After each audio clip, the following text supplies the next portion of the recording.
Hi, everyone, and welcome to another episode of Gabbing with Gabby.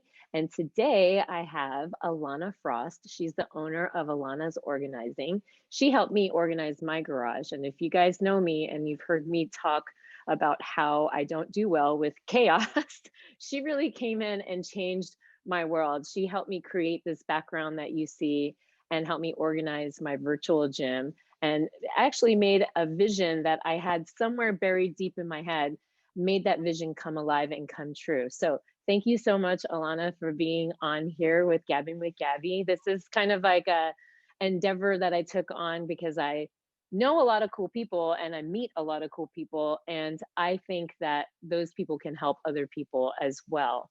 So a little bit about Alana. She is a San Diego native. She loves nature. She's a health junkie. She also left her 10-year banking career to do her passion, which ended up being organizing, right? And almost became a chef for like a half a second, right?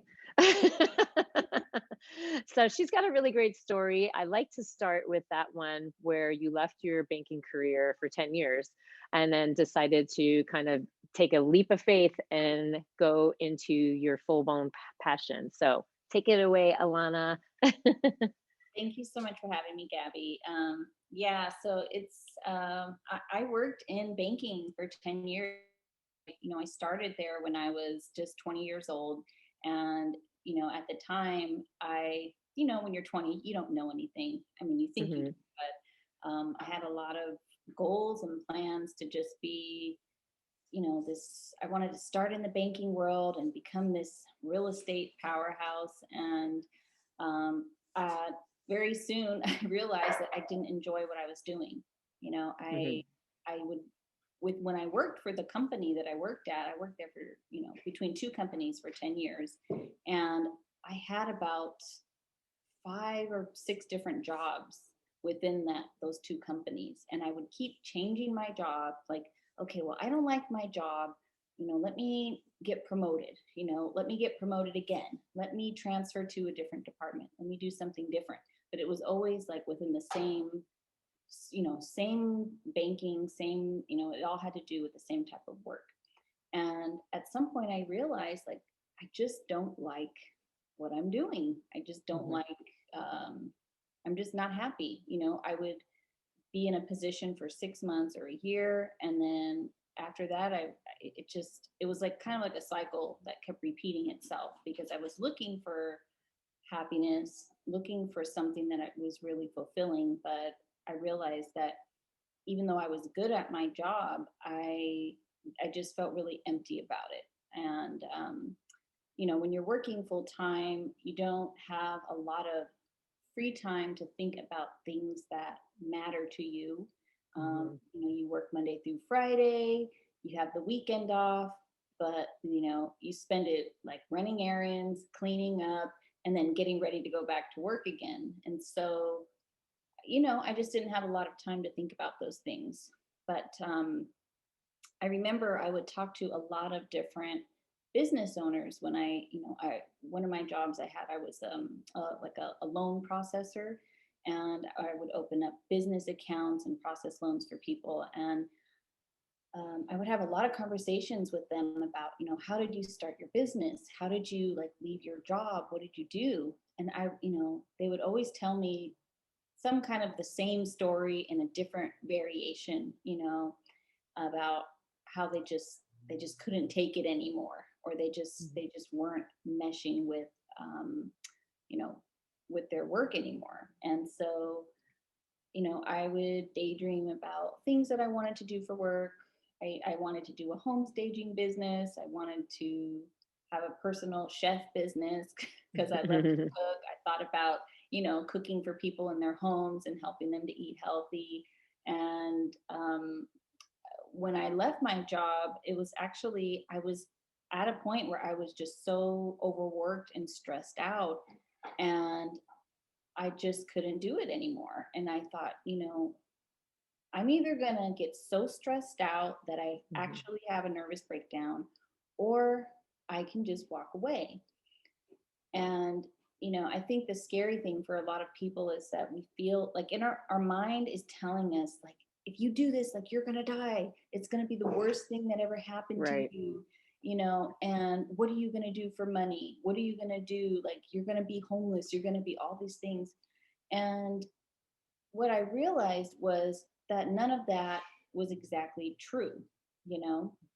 So like all of my fears that I had, like as soon as I quit my job, you know, I didn't have another job lined up.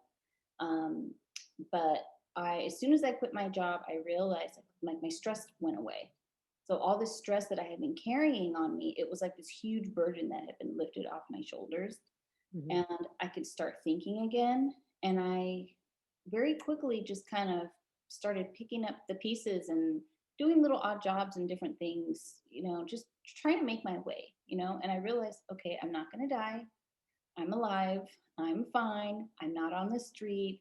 I have everything I need, but I just had to make adjustments. And it took me about a year of thinking, just allowing my mind to decompress and allowing my mind to wander and just kind of be free a little bit.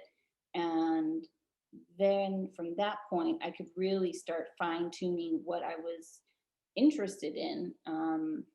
And that's kind of how, you know, it led me to organizing. Just but I don't think I would have gotten to the organizing had I not had some time to really just decompress and to think. So um, that was a huge, huge part of being able to bridge the gap from being at this really stressful place to where I am now, which is doing work that I really, really love and that you know, it's very fulfilling, and I actually feel I can actually help people and make a difference in their lives versus, you know, doing something that's not very fulfilling.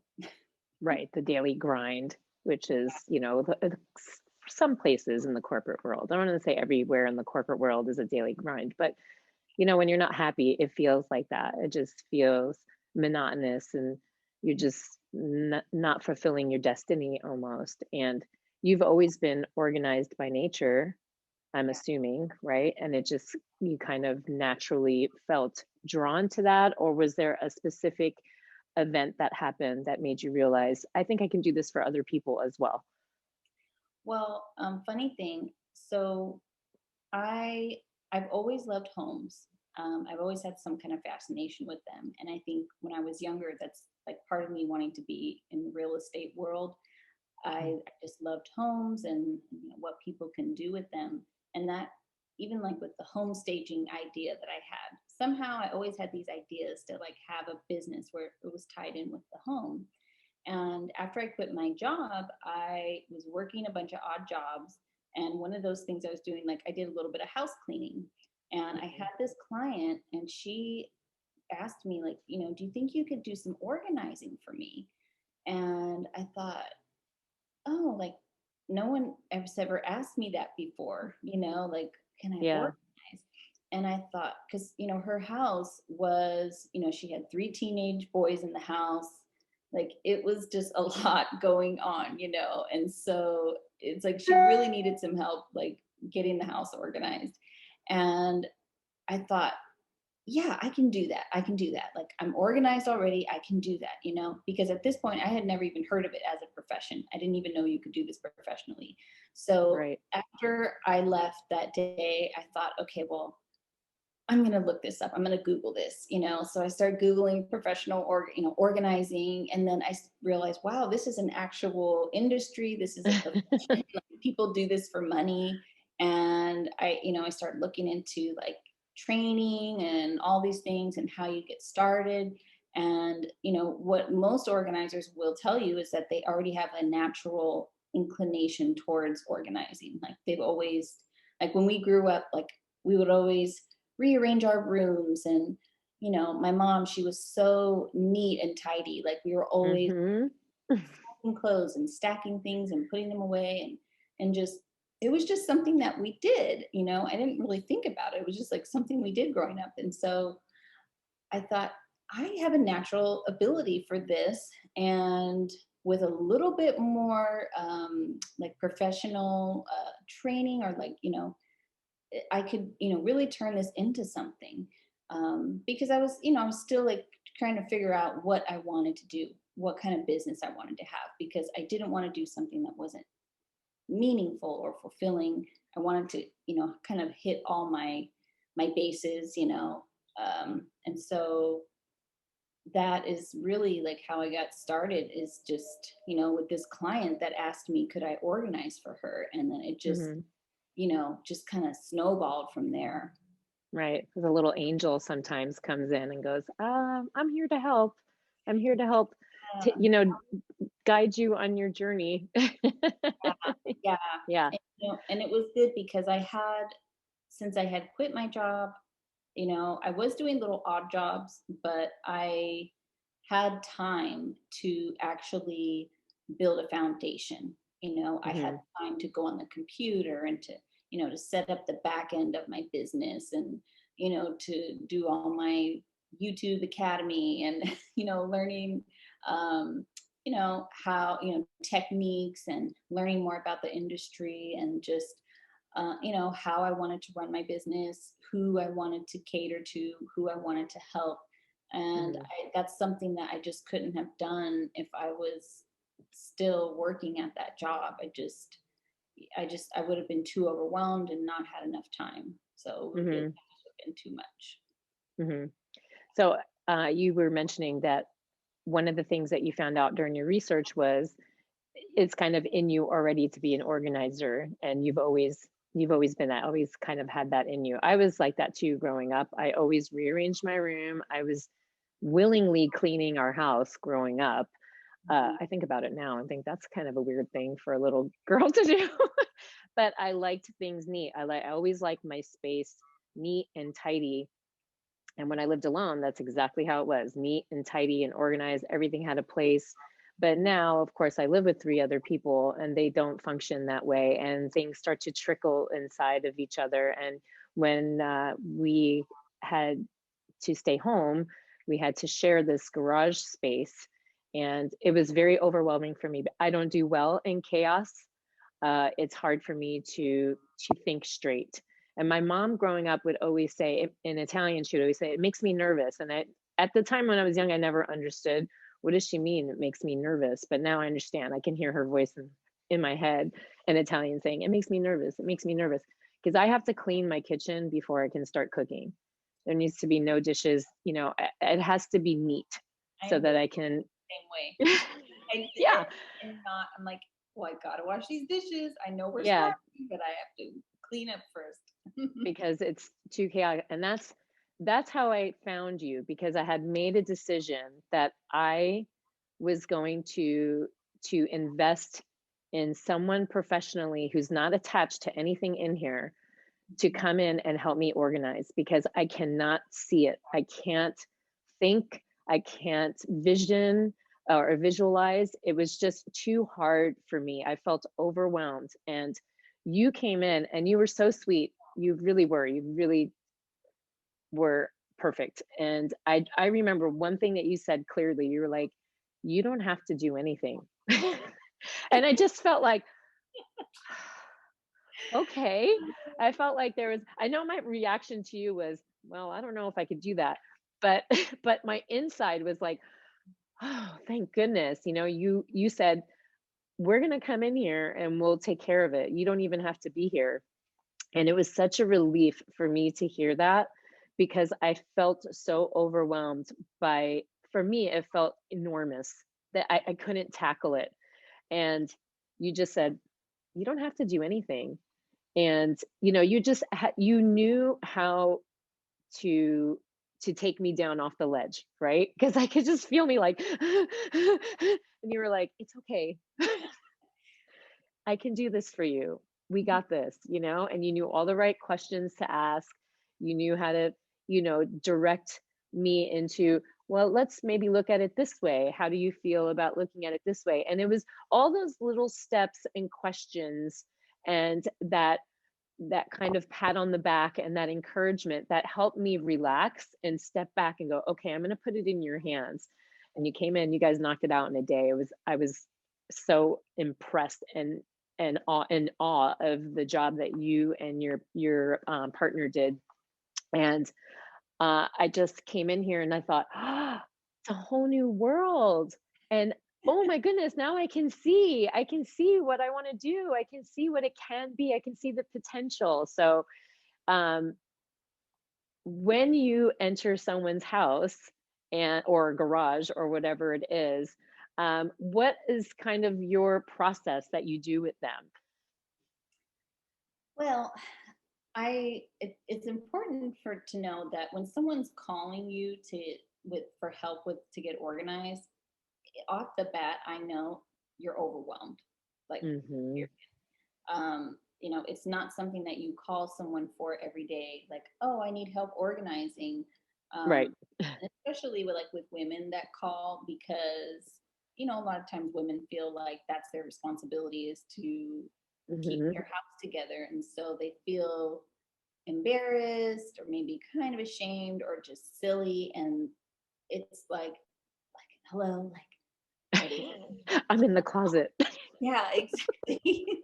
So it's like I'm like, okay, I know how you're feeling. Like I really just tried to kind of lessen the burden, like I'm like, just tell me all about it. Just tell me how you're feeling. I know you're overwhelmed right now. I let them do a lot of talking because Yes. for me, I want to help, but I can't help if I don't understand what your struggles are and where you want to be. Mhm. So, by allowing you to talk and really just asking, you know, thoughtful questions and allowing you to just get things off your chest and be able to, tell me your feelings about it, tell me what you've tried to do in the past, what has and hasn't worked, um, your frustrations, like all of that stuff matters. And especially where you want to take it,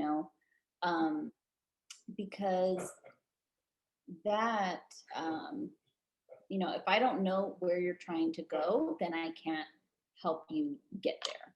Mhm. So it's like my job is to take you where you want to go. It's not Right. for you, like your job is to tell me how you're feeling, what you want, but then my job is that, okay, just sit back in the car and relax, and we're gonna drive there, I'm gonna take us Yes. there. It's So such a relief. Yeah. yeah, yeah. And validating someone's feelings because it is, as a woman of the house, it is kind of your job, quote. I'm not saying that's for everybody, but it is an assumption that it's your job. And it is almost like you may have feelings of I failed, I can't do this, Mhm. I'm supposed to be superwoman. In fact, an interview before you that I just did, prior to yours, we talked a lot about that, how there's just a lot of responsibility on women that sometimes we put on ourselves, right? So Yes. it's nice to know that you provide a space and you're, holding a bucket, really, like, just go ahead and tell me how you feel and I Yeah. will help you. Yeah, because I see a lot of times, and that's one of the biggest things, and something that well, I'll talk about this a little bit later, but a lot of times women feel like they have to do everything, and Hmm. maybe it's because that's like how we were brought up, or maybe just societal things or things that we're maybe going through at home. Maybe we have a partner that thinks we're supposed to do everything. I don't know. It's different for everybody, but because of that, there's a lot of pressure that really it's like it shouldn't be there. It's an Hmm. imbalance of um, you know what your responsibilities actually are, and just maybe like a lack of knowledge about how to fix the problem in the first place. Hmm. Like, I want to fix this problem, but I don't know how to fix it, and then Hmm. you add on top of that the guilt of feeling like you're the one that's supposed to have to know how to do it. It's like Hmm. that doesn't make anybody feel good. Just Right. makes you feel frustrated and helpless. Hmm. Hmm. And when you came here, you guys practiced all the safety precautions that we're supposed to wear a mask, social distance, blah blah blah blah. Um, but how did you adapt? You did tell me some ways, but I'd like you to share how you adapted your business. It gave you time to reflect and how to change and adapt things, and some things that came out of this change. Well, there's a couple things that, so like when it first happened, like when we were, because we're in California. So when the lockdown first happened in March, like I had clients that we were working with, and it was like everything just kind of stopped. We're like, Hmm. okay, we put our projects on hold because we were actually in lockdown. We couldn't go in anyone's house to do work. And so, there was a small period of time there where we just kind of didn't really work with anyone one on one. But, part of our services that we offer, we do help people unpack and get moved into their house. And so I realized, okay, well, that's kind of under the umbrella of an essential service because movers, they're an essential service. People have to move and people need to get unpacked and settled into their place.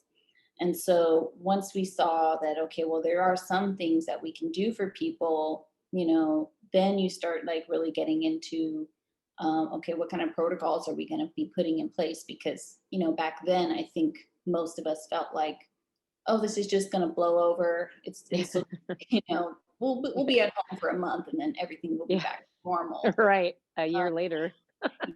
Uh, almost.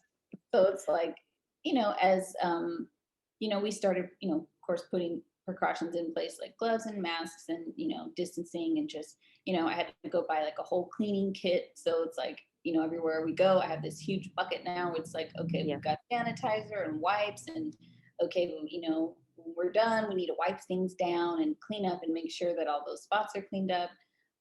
So like in a physical in-person sense, we had to adopt our, come up with some protocols like everyone else.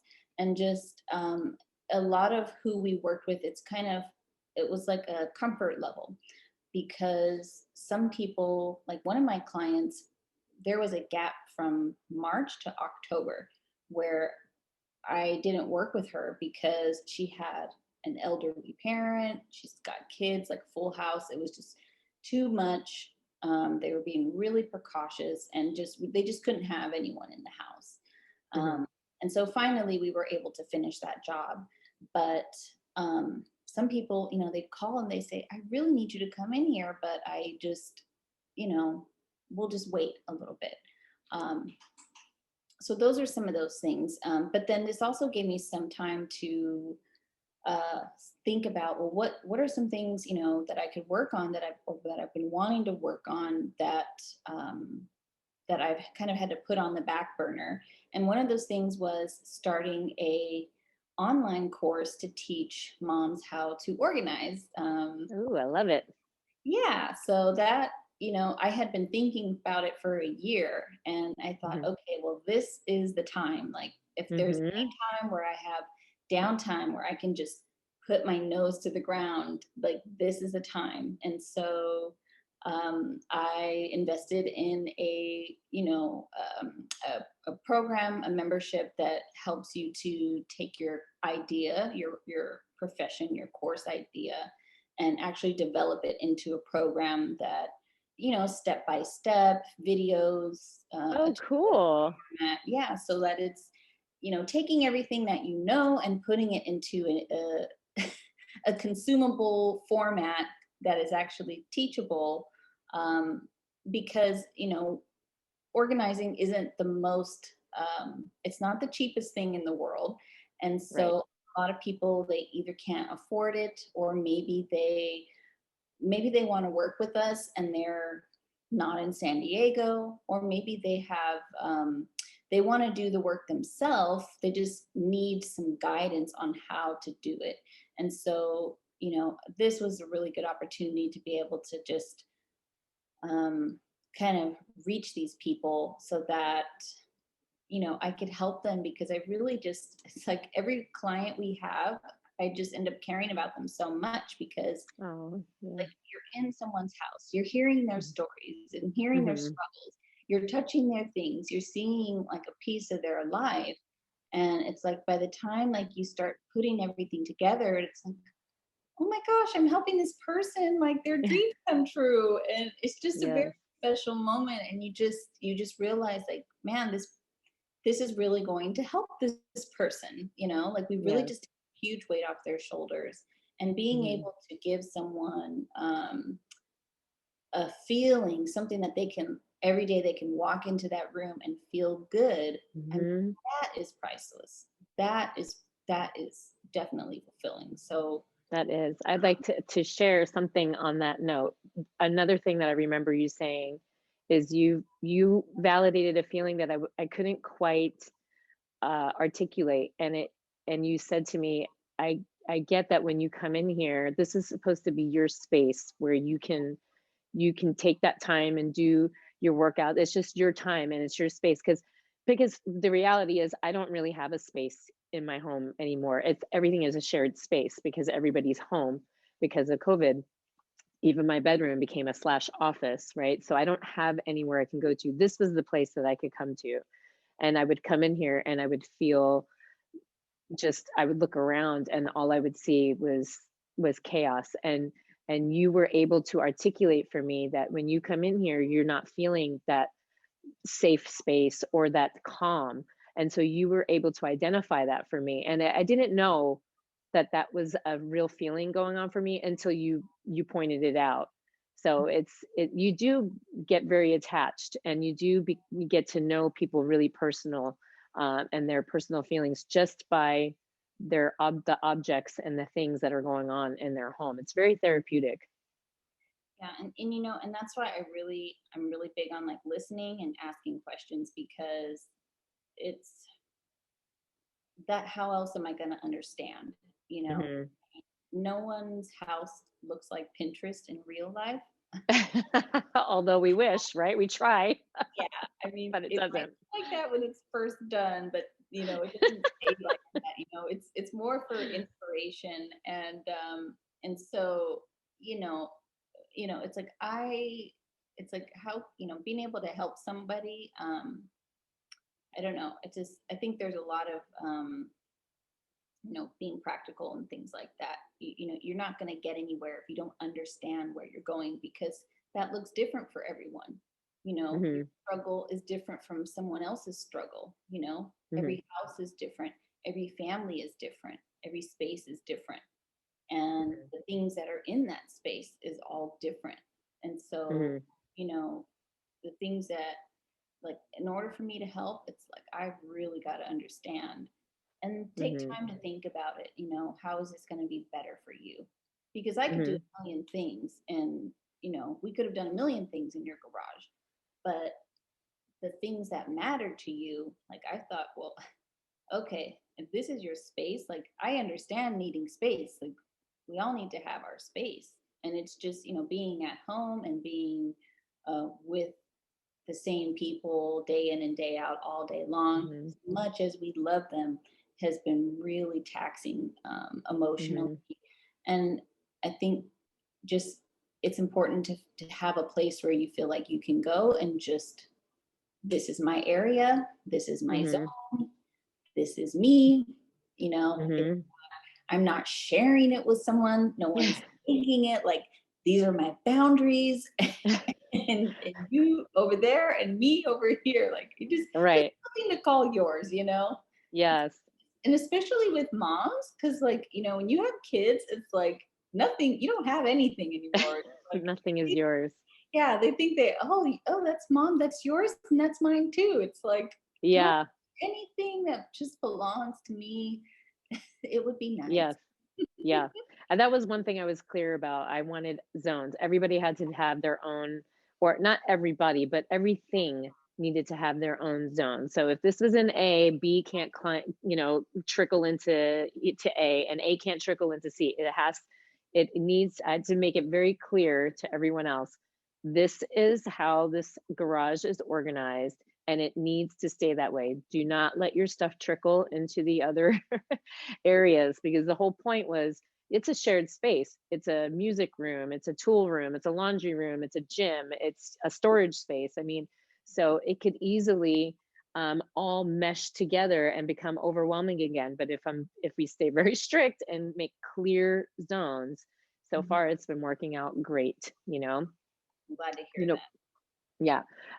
Another thing about kind of piggybacking on having a space that you can go to, and you're really big on self care for yourself, right? So, what are some of the ways that you do, or some of the things that you do for your self-care, because you may or may not be taking on a lot of other people's stuff, because you're holding a space. It's almost impossible to not kind of take it in a little bit. So you really almost have to have time to yourself to decompress and be able to come back to yourself. So what are some ways and some things that you do to self-care? Um, well, for me, yeah, that's a huge part of my life, especially because, when I was working at my banking job, I didn't have really time to do that. And so now, Mhm. every day I get up and there's, you know, maybe if it's an hour or 2 hours, there's time that I give myself. It's me time. So for me, Mhm. it's when I first wake up in the morning and I do some form of exercise, either going for a walk, lifting weights, doing something, or even just taking time to just I like to sit out, like, you know, look out the window and just meditate or just breathe, Mhm. think about my day. Um, because once I get going with my day, it's just kind of all over from there. And so Mhm. if I don't take out that time for myself, I'm never going to do it. And, Mhm. personally, I've just, when it comes to like exercise, food, eating, and stuff like that, my family, we tend to be pretty much on the health nut side. We really, really into eating healthy, and by doing that, we feel better every day. It's really Mhm. not about. It's gotten to a point where it's not even so much about like, oh, let me eat good for my looks. Like, no, I mean, like, yeah, Mhm. that's nice and everything, but I eat good and I exercise so that I feel better every day, so that my mind Mhm. feels more clear, so that I can sleep at night. Like, if I don't Mhm. sleep at night, I feel awful the next day, and then my whole day is ruined. And so, just, putting things in my body that are going to feed it and fuel it and help me to be my best self, um, that has become so valuable to me that I just, that it's a lot easier to say no to not giving myself time or no to Yes. things I shouldn't be eating, because then Yes. I just feel so awful if I don't do these things. But Yeah. and realizing too that not only should I do these things, but I deserve to do these things for myself. I Mhm. need to do these things for myself. Not just saying, oh, I should do that, but like I Mhm. actually need to do these things and I Mhm. deserve to have this time for myself. No Yeah. matter what I have going on for the day, no matter who I have to take care of or what I have to do, I deserve and should spend a little bit of time, because it's like if I don't take care of me, Right. I can't be good for anyone else if I'm not taking care of myself. Mhm. I want to Exactly. feel good, Right. I want to feel happy and good. Like Yeah. I wanted to be a chef. Uh, Mhm. I really have a love for food. I really do. Mhm. I love eating all kinds of food. I love Yeah. flavors. I really just love food a lot. I love cooking it and I love making food for people. It's really fun for me. Yeah. And so one of the things that a lot of times people feel like if you're healthy that your food doesn't taste good, but really That's not true. yeah, it's not true. It's just you got to do some experimenting, and I Mhm. always tell people, hey, well, no one likes food that tastes bad. So I like to find healthy food that tastes good, or Mhm. making, flavoring your food, seasoning it in a way where you're still really, really enjoying it. And just Mhm. little by little over time, your taste buds kind of change, but the food is still good. I never make Mhm. food for people and they say, oh, it's healthy and it's Yeah. terrible. Like, no, they say it's healthy and it's really good. It's like, well, there's Right. seasoning in there, there's flavor in there. It Yeah. doesn't have to be bland and boring. You can spice Yes. it up, you can put herbs, you can do all kinds of things without having to pile on the sugar and pile on all the salt and all that stuff. Uh, Right. there's just, it's a myth that, is out there that you can't have a lot of fun with your food and still have it be healthy food. um, Yes. I have fun with food all the time, and Mhm. it's healthy. It's great. Mhm. Yeah, you don't have to put sugar and fats and butters and, a little goes a long way with those kinds of things, and then when you have a whole world of spices, Yes. at your fingertips at any given store, you really can transform it into anything, right? There's a bunch of really cool things at Trader Joe's right now. Cool Always spices. they just come out with something that it might be there for a few months and then you have to wait You till next gotta you year. gotta you gotta grab it when you see it there. You gotta grab it right away. Hmm. Gotta grab it right away. Yeah. Thank you, Alana. That's so amazing, your story. I love it, and I love all the insight you given and about the organizing, all the stuff, things people can relate to for sure. I know that for me, it was a game changer for me. It was probably one of the best decisions I made to transform this garage. I would not have been able to do it without you, honestly. I really couldn't. So I highly, highly suggest going to check out her website, which could you please give your information now? And I'll also put it in the description below. Yes, you can reach me in my website. It's www.alanasorganizingandcleaning.com, or you can find me on Instagram at Alana's Organizing. Cool. And I'll put that in the description below, and you can, reach out to her with any kind of organizing questions, cleaning questions, moving in. Do you do move outs too, or you just do move ins? We do. We Okay. do. Yeah, I call them move management, where we Okay. pack, move, and unpack. Okay. Cool. Yeah, that's We do. probably helpful to a lot of people because that's a really big task to take on, It is. and Isn't it's overwhelming. it? Yeah. Well, thank you again so much for being on here. I'm so glad we got to talk. I probably could talk to you for a lot longer. There's so many things that we could talk about. And I appreciate you taking the time and being on Gabbing with Gabby. Thank you guys for watching. Have a great day. See you next time on Gabbing with Gabby. Bye. And